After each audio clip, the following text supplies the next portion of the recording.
years, we've been focused on fighting without for a moment considering what we could do if we stood together. Growing up in the Covey and sharing our music with anyone that would listen, I learned early on that when it comes to true harmony, every voice needs to stand, capital and districts alike.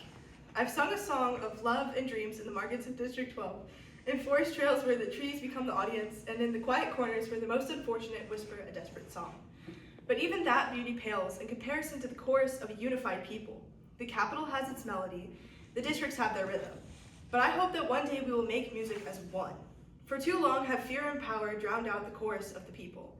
Too long have the ones in hiding been told to stay silent while others decide their fate. Looking around me, I've come to learn that every sound matters. Every soul has a note to sing, and every heart can beat in time with hope. I don't believe in silence. I believe in singing for those who can't, standing for those who have fallen, and making connections stronger than the invisible wall that keeps us apart. I may be young, but I have a hope that is big enough for all of Panem. For when we choose understanding over judgment and unity over division, the music in Panem can finally rise as one song of peace. It's a common belief that the capital and the districts are worlds apart. The capital sees the districts as scum, and the districts see the capital as cruel. Though we often don't see things eye to eye, we're more similar than we think. We wake up with the same sun, we dream under the same moon, and we hold on to the same hope for tomorrow. We have gone too long letting our own stereotypes divide us. Panem should be a nation where every citizen, every person helps it breathe and grow. Whether you are capital or district, every voice, every hammer, and every song should come together as one, because we are a single nation, not broken pieces. We must learn to move past our hatred, for it is the only hope for a better tomorrow. Bravery lies in our endurance, and unity will pull us forward. Let peace be our promise, let progress be our song, and let Panem grow in harmony as we start creating a world where all of her children can thrive. However, thriving is impossible with our nation's current way of life. After the war, the capital operated on one mantra, one belief. The capital is greatness incarnate, and the districts are destitute and depraved. Even as a part of the Covey, I can still say the capital has always been a little cruel to the districts. The districts are treated as if they're animals. They aren't given humane conditions, and they have no real chance of success. The capital believes that district citizens are bloodthirsty, violent people at heart, but they don't realize that they take part in the hurting too. Desperation lingers in the very air, and everyone bites and claws and pulls at each other for a breath of something, anything else.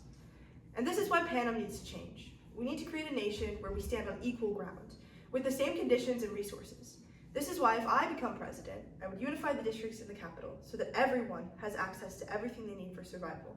These are all areas that we as a nation can grow in, and I will strive to make that change. Now, some people say that because of my age, I don't have enough experience. They say that without the wisdom of many years, I won't have any idea what to do. But I see my young age as an advantage. I'm a pair of fresh, bright eyes, a new perspective filled with optimism, unbroken hope, and the persistence to acknowledge and amend every one of Panem's problems, however big or small.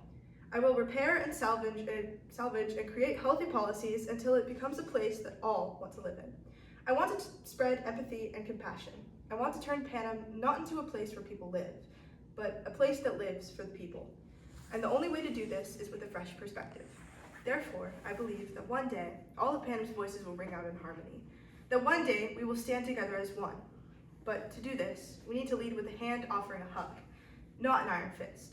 I've seen the worst of Panem. I've seen a warm, friendly area filled with music turn into a place dripping with blood and alcohol. Seen my cousin's suffering and loss get turned into entertainment. Seen people get hanged for a dream of justice. I've seen the worst of Panem, the injustices, sins, discord, and struggles. But it doesn't need to be like that. We can all bring Panem together, unify our country. We want peace for the public, peace for the people, peace for Panem. Those 10 died for a dream of unity. Their last breaths were spent whispering a song of love and loss and peace. So what do I want every one of you to do? I want you all to dare to dream with me. Dare to dream with them. I want all of you to keep this in your heart. Unity in Panem, unity in Panem, unity in Panem. Dream of it for me. Dream of it, of Panem and harmony. Thank you, and may God continue to bless the great nation of Panem. What's that at the end? Okay, I have thoughts.